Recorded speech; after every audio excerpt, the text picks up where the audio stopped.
Bu ham bir marketing hisoblanadi. Agar qin kengligi holati kuzatilsa, birinchi navbatda o'z boshimchalik gellarni ishlatmasa, ginekolog ko'rigiga borish kerak va qinni kenglik darajasiga qarab o'ziga toraytirish usulini tanlab olish kerak bo'ladi. Bunaqa toraytiruvchi gellar juda ham ko'p hozir. Internetda ham chiqishadi, Telegram kanallarda ham asosan maqtashadi, mikroflorani buzmaydi, zo'r toraytirib beradi, hidi zo'r debdi, umuman ayol organizmiga ziyoni yo'q, qaytinga foydasi bor deb.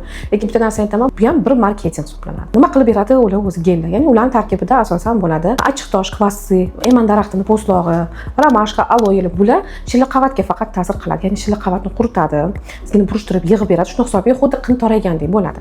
Lekin mushak qavatiga umuman ta'sir qilmaydi. Va ayollarimiz uni uzoq vaqt ishlatishning oqibatida nima bo'ladi? Qin qurigandan keyin foydali bakteriyalar soni kamaygani hisobiga qin disbakterioziga olib kelishi mumkin. Bundan keyin qichishish, o'sha quruqlikning hisobiga yoki mikroflora buzilishining oqibatida disbakterioz hisobiga qichishish, achishlar, noxush hidli ajralmalar ko'payishni boshlaydi. Ayol yana nima qiladi? Bizga ginekologga yugurib kelishadi. Shuning uchun agar qin kengligi holati kuzatilsa, birinchi navbatda o'z boshimchalik gellarni ishlatmasa, ginekolog ko'rigiga borish kerak va qinni kenglik darajasiga qarab o'ziga toraytirish usulini tanlab olish kerak bo'ladi. Bizda asosiy 3 ta usulni tavsiya qilamiz. Ya'ni bu birinchi usuli bu lazer bo'lishi mumkin, kegel mashqlari va plastika. Kengligiga qarab ginekolog o'zi baholab aytib beradi. Sizga shuni qilish kerak deb. Lekin har doim aytaman, eng zo'r effektivlari bular kegel mashqlari. Kegel mashqlari aynan mushak qavatini baquvvatlashtirishga, toraytirishga olib keladi.